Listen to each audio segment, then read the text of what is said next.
How's it guys, and welcome back to another video here at Great Dentist Reviews in proud partnership with Change Cars. Now today, we're going to be checking out the Volvo EX90.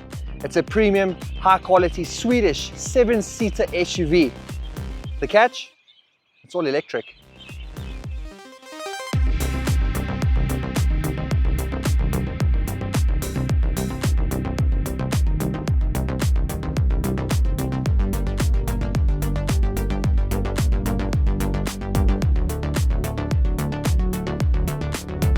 And you'll never forget that you're driving an electric car, because not only is it completely quiet, but when you put your foot down,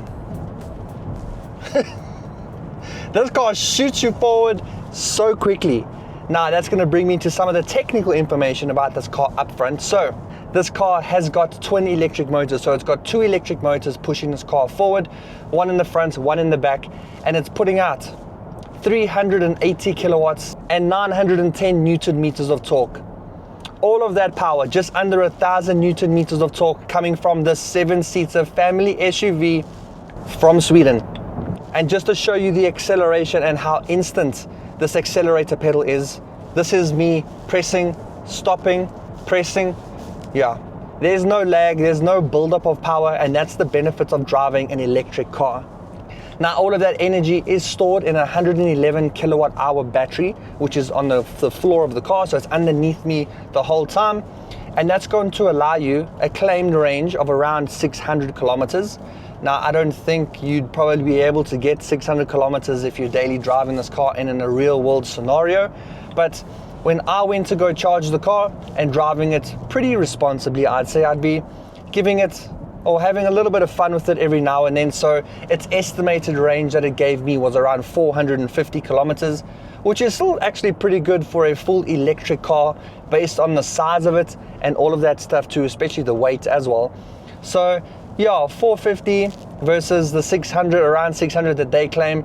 It's not that close, but it's undeniably a Volvo. It drives like a Volvo. It feels like a premium SUV that you'd expect from the brand, because together with the air suspension, the responsiveness of the electric system, and that being said, this car is going to set you back 2.6 million rand. That is very expensive. It's very expensive. I mean, if you compared it to the likes of a BMW iX, which I'll put some information, pricing and spec on screen for you guys to look at too, then that's the price of that car. A Mercedes-Benz EQS SUV is slightly more expensive than this. So playing in the realm of big 7-seater massive premium SUVs from an electric point of view, there isn't that many to choose from in South Africa. But when you do want to choose from them, it's definitely not going to be the cheapest out of that selection.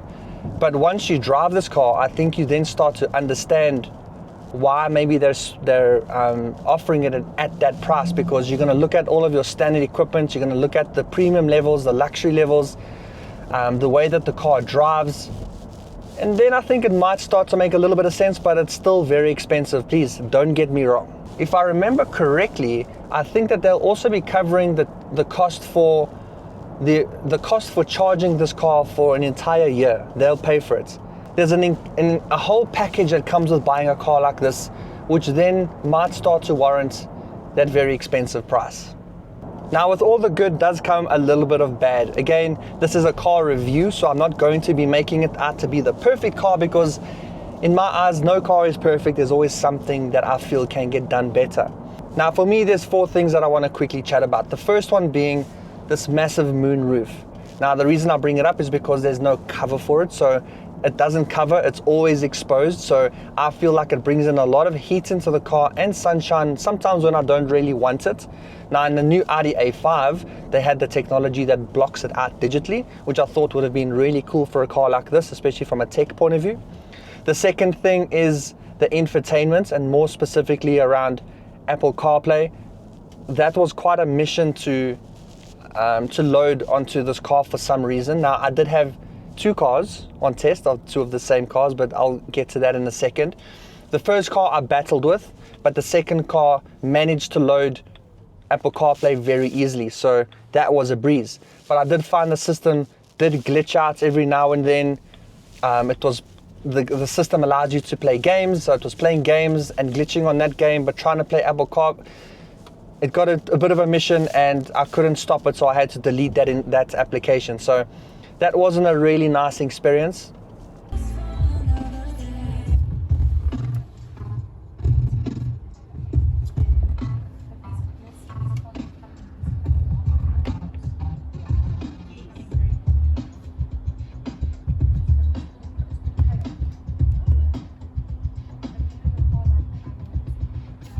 The second thing for me, there is a bit of a rattle happening in the back seat behind the passenger. So that's passenger in the back there.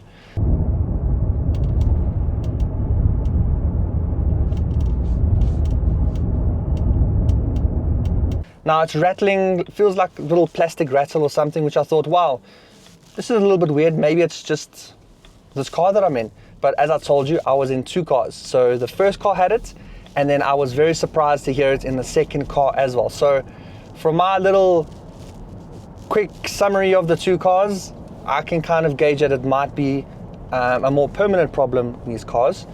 And then number 4 is the key.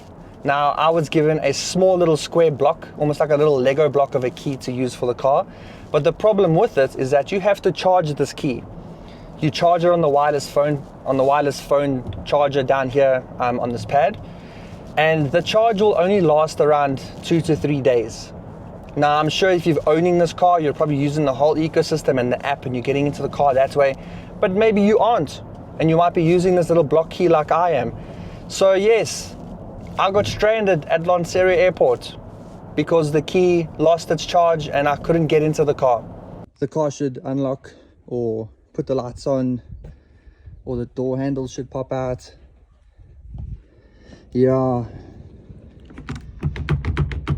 nothing. So just got to Lanseria after doing a bit of a trip and I can't get back into the car to go home.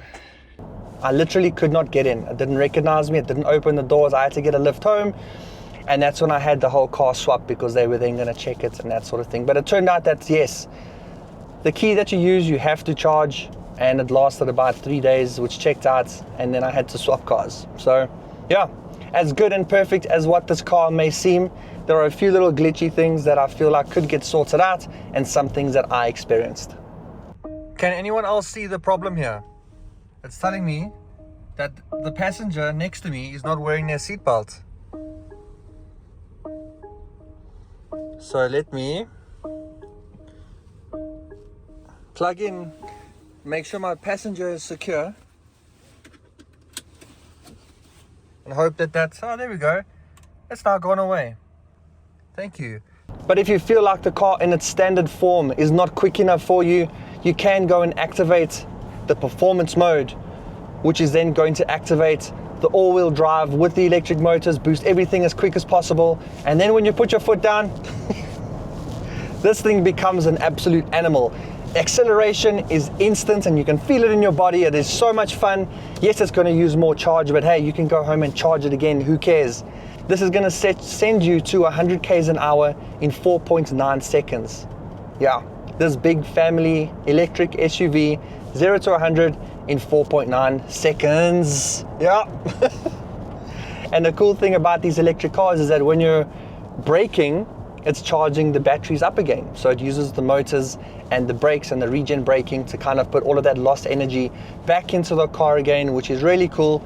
And I love to use a feature called one pedal drive. Every time I get into an EV, I always select one pedal drive, and you'll know that if you've watched any of my other EV reviews on my channel.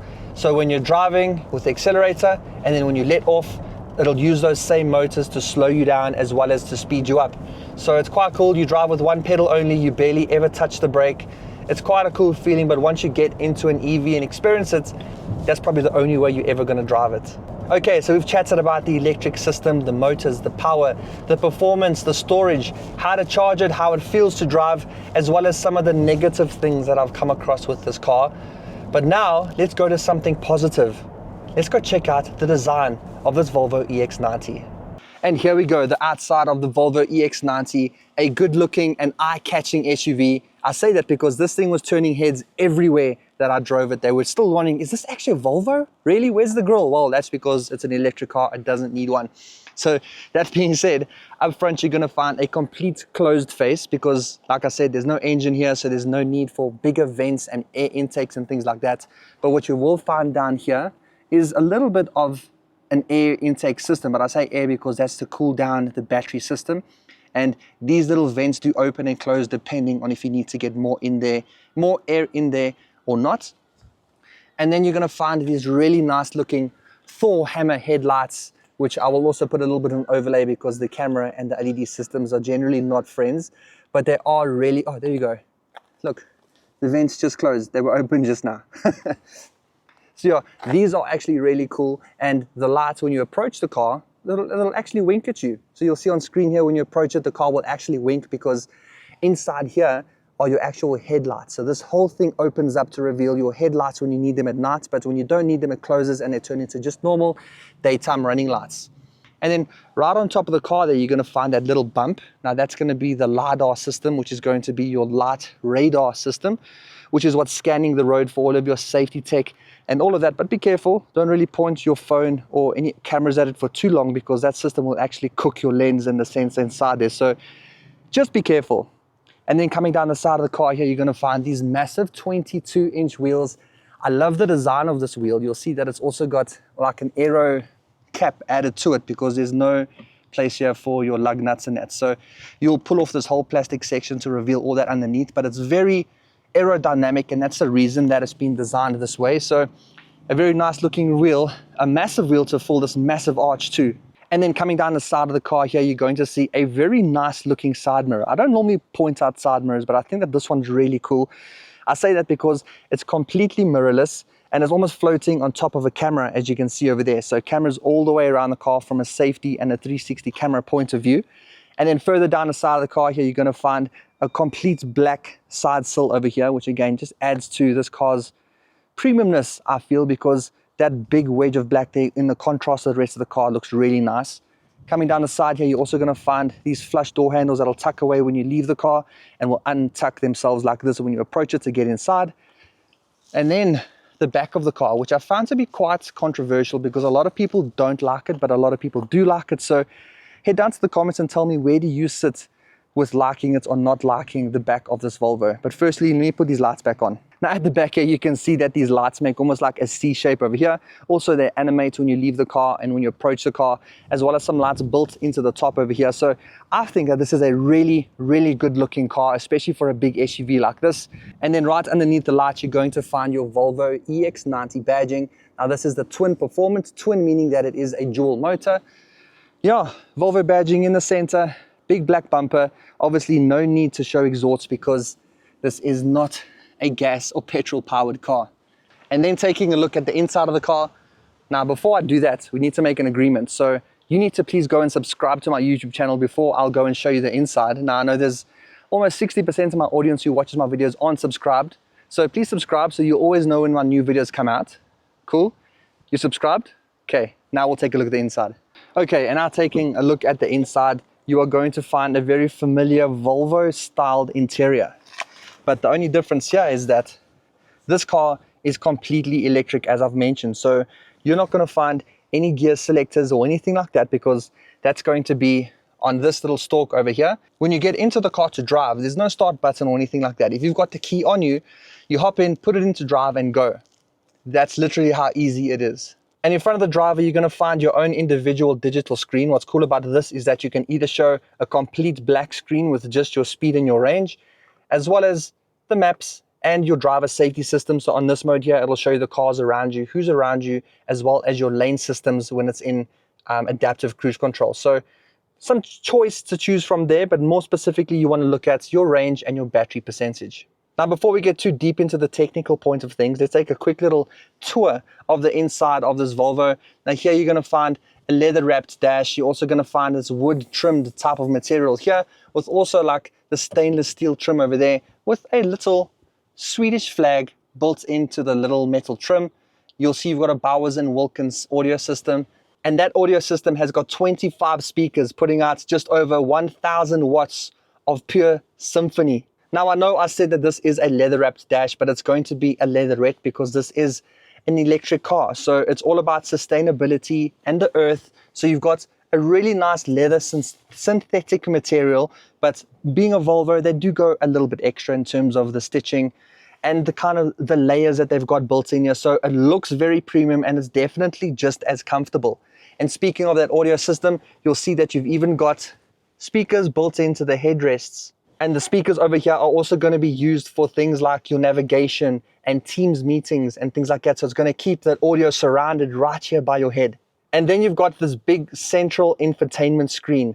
Now, the problem with this infotainment screen is that it houses almost everything that you have to do in this car from a settings point of view. So if you tell me, hey Greg, so I'm going to put this in park, please can you move the steering wheel back and forward so that I can adjust it? I'll be like, cool, sure, but there's no little knob to do that. That's because you have to do it through the screen. So you have to go into settings, and then you have to go into quick controls, and then go to driver adjustments. And when you're in driver adjustments, you can then do the steering wheel. And then you'll go to these buttons here and move it up or down, however you need it. And the same thing applies for the side mirrors. So if you want to go and adjust your side mirror, you have to go through this whole menu in order to do that instead of just pressing buttons over here. So same thing applies. You have to adjust it accordingly like that. So yes, it's a little bit of a schlep from a tech point of view because they've got literally no buttons inside here. And another example of no buttons is that you've got 4 windows in this car, but only 2 buttons. So you have to now go and tell the car that you want to adjust the windows in the rear. So you have to press that first before you can do it. And then the windows in the rear will open and close. And the only real button or dial in this car is the one for the volume. Now, that speaks 1,000 words because Volvo is all about audio systems. So of course they're going to make it as convenient as possible for you to adjust that audio accordingly so you can do the volume and you can pause and play. So there are actually far too many settings for me to actually try and show you here to go through. But trust me, everything for the car you do here, whether it's your driving dynamics. So if you want to adjust putting the car into its most performance mode, then you can do that here too by going over here. But once you do click that on or click it off, it generally does kind of pop up in your little quick or mostly used section over here, which it isn't right now. But it does show you that, yes, even the glove box has got something on the screen to open it up with instead of just giving you a little button. So besides for all the settings and things like your 360 camera system, which looks like this, you can literally see all the way around the car, as well as that security guard there who's asking me, why am I in this cul-de-sac? Busy filming a car. So yes, you can see all the way around the car, the front, the back, anywhere that you need to. And this car has also got the ability to do Spotify, YouTube, so you can do a whole bunch of things while parked and even waiting for your car to charge. And then taking a look at the back seats. Now this is in my driving position, and you can see I've got quite a bit of legroom inside there, and I'm 1.87 meters tall. You guys always ask, and I always try and remember to tell you. So that's how tall I am sitting inside this car. And I do have the ability to recline the seats ever so slightly, which is quite nice. But the only problem is that I feel that the back of this seat is quite narrow. So you'll see here, it does kind of hug you into position. And I found it quite narrow. You should be able to fit 3 adults quite easily across the way here, but it might feel a little bit tight just because of the way they've designed the seats. But you do have your own separated climate control. You can each decide how hot or cold you want your side of the back seats here. And you've even got seat heating, as well as 2 USB Type-C points. And the last thing I wanted to show you in the back seats area is a booster seat for your kids. So this middle seat here has actually got a built-in booster seat. So if you need the kids to see more out the back, you simply pop that up, and now they're sitting slightly higher than everyone else in that row. And that kind of shows you how devoted Volvo is to building family cars. And then to talk about this car's showpiece. Now this is a 7-seater SUV, as I've told you before. So you'll see at the back here, you're gonna find 2 additional seats.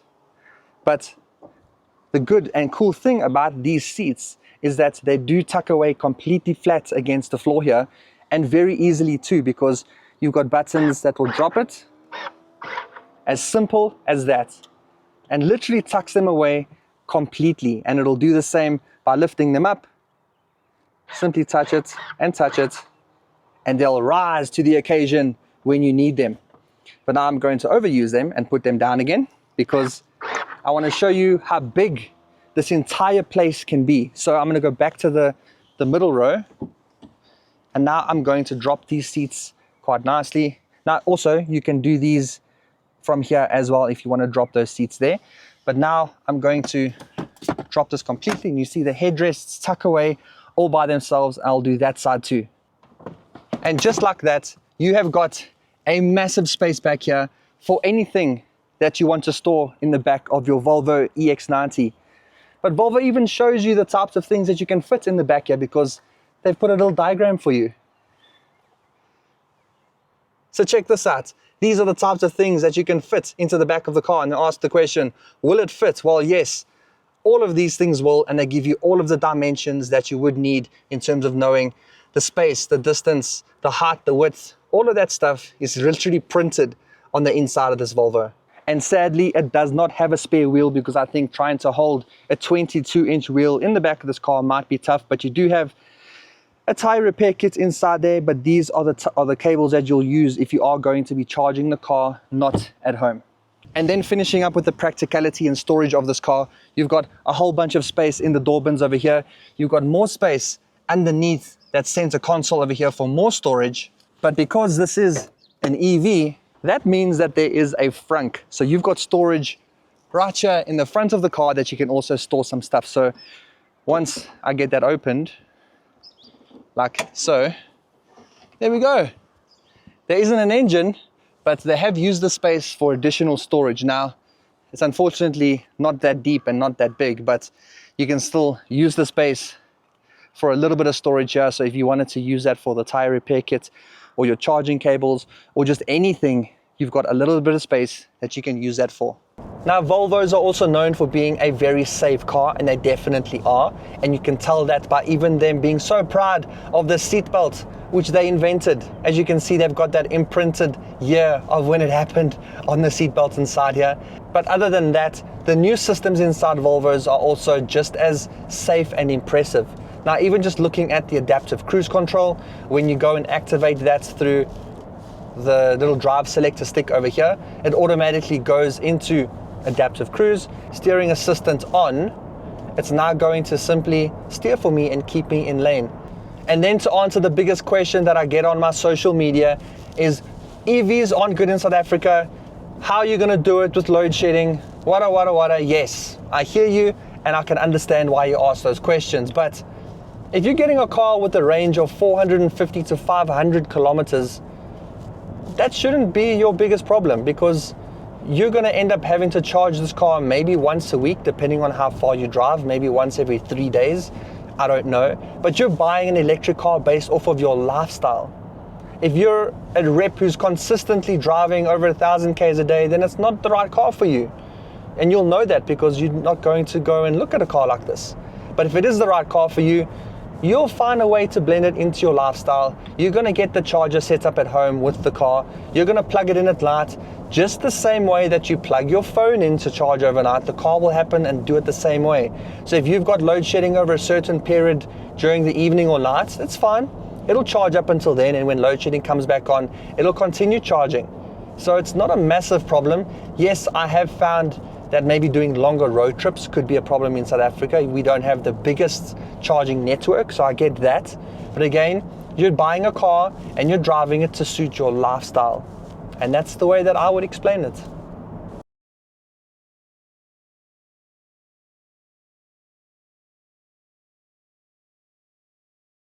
Now, if you're in the market for a Volvo EX90 or any other Volvo, go check one out on changecars.co.za. That's South Africa's safest online platform to buy and sell cars in South Africa.